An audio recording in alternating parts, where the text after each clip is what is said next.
15 of them. That's 14, so 19 to 4, whatever we were down. I didn't think we guarded anybody early, and I uncharacteristically just kind of stayed calm and tried to get Cassius going, which is not easy. We thought that they were going to pound it inside, and our bigs did not do a very good job. Well,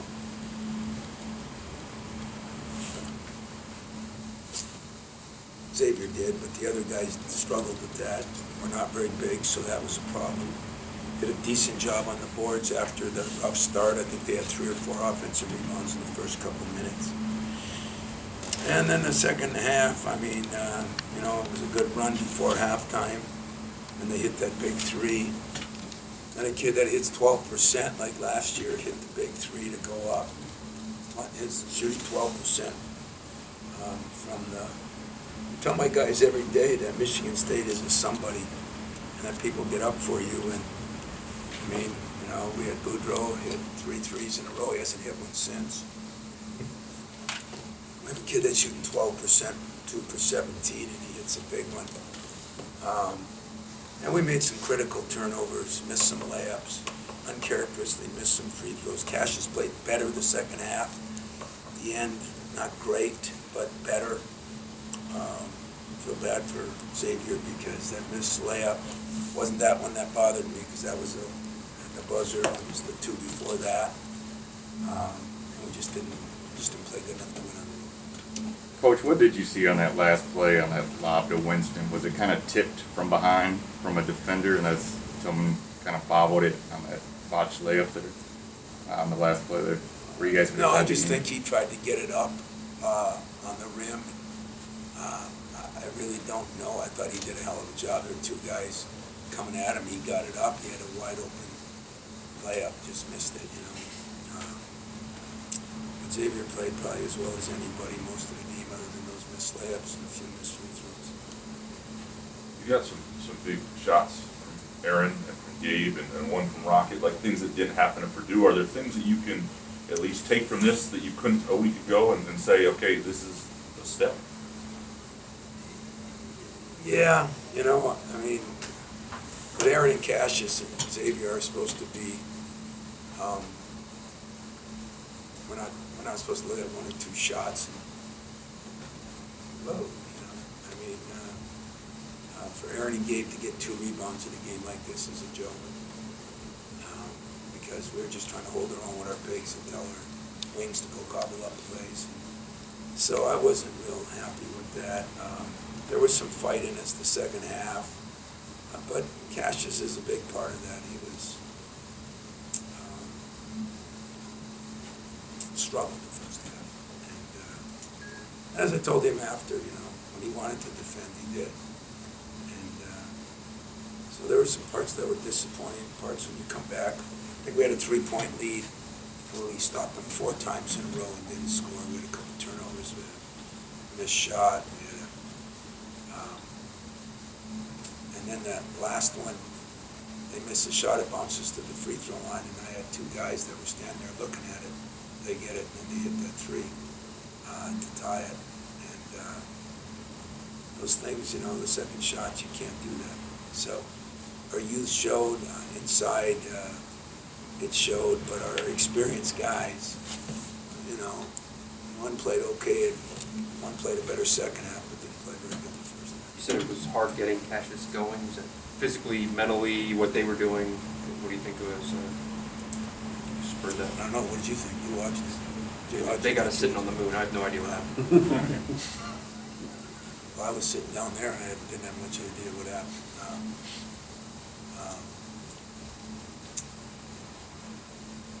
It's just moments when things are tough for him. And I think they did a decent job, but he's making plays. There's nothing to do with his defense, I think Cash is going to have to get mad. Maybe mad at the world. Maybe mad at me. but it's been a little bit of a struggle, and we're just trying to hang with him because it's a tough thing he's gone through, and I don't know. I think they did a decent job on him defensively. They were out with the throwbacks were wide open. That's why it's so many open shots. That's why Xavier had drives to the lane, and so he hits to the corner. And the second half, he looked a lot better. But the big thing was the first half defensively. We just didn't play very well. You've actually played in Assembly Hall so many times over your assistant coaching career and head coaching career. How do you prepare to play in a building like this, and has it changed over the years that you've had more experience? How do I prepare them to play? You know, it really doesn't matter what I do. I got a lot of young guys that never played in this building. And the ones that have never were on the floor of this building. I've been in this building a lot. And I miss my man Bob Knight. I really do. I think it's been a great place. They did a great job tonight. Fans were great. But it's like that all over in the Big Ten, and I don't think the building caused the turnovers. I don't think the building missed the layups. I don't think the building missed the free throws. I think that was us, and so I got to do a better job of coaching them. But it's not the building. Building's great. Love it here. It's great. These last two starts on the road, what do you attribute those slow starts to? Is that getting off your bad start or on the road? Or you see that? I don't think it has anything to do with being on the road. I mean, let me tell you something. Your best players got to play well when they're on the road. Your best players got to get off to good starts, and we didn't get off to a good start. I give them a lot of credit, but I do give us a lot of credit. Because in a building like this, or any of these on the road, when you get down like that, to just kind of methodically bring yourself back. And then we brought ourselves back, with some key guys on the bench. And they hit that three right before the half. Those were only three of the first half they made. But when a guy hits one with 12%, I guess you got to give the kid credit for taking it. I wouldn't want a guy taking a three. Maybe he's a better shooter than I know. Maybe those numbers are just off. Where do you feel you're at right now? We're 6-2. 6-2. And with being able to challenge Cash. I tried to explain to you guys, but nobody listens. We're very young. He's been through a traumatic thing. I challenged him tonight. I benched him for a while, I guess. I didn't bench him because I'm mad at Cassius. I'm just trying to find ways. I'm trying to figure out. It's been the hardest thing that I've ever gone through because it so goes against my personality. And yet, nobody even gave me credit. You jerks from East Lansing, I just kept my cool the whole first half because I think there's some fragile things that we have to deal with that I don't really appreciate. But I got to do what I got to do, so I'm doing it. And I'm still meeting with him daily, 2 times a day, sometimes 3 times a day. Hey, Tom. Yes, sir. You've now lost Indiana 3 times in a row, which is unethical. Like Roy. But what are they doing different now than before when you were kind of dominating? I'm not going to give them a lot of credit or us a lot of blame. I'm not going to give us a lot of credit or them a lot of blame. We had them down 15 last year, and we didn't play good enough. We had them down that much at our place and went 8 for 24 from the free throw line or something.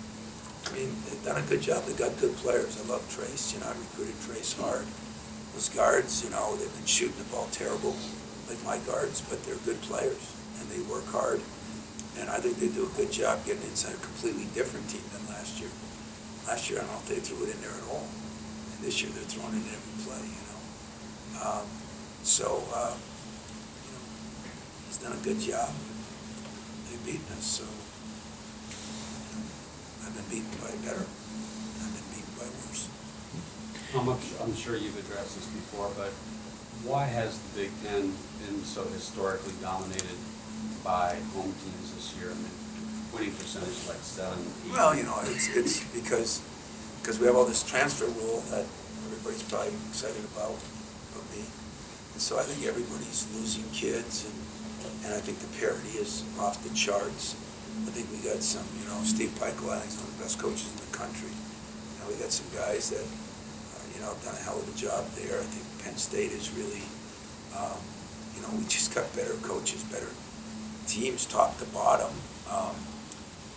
And I was in the Big Ten, when your team is even decent, everywhere you go, everywhere we go, it's going to be a sellout.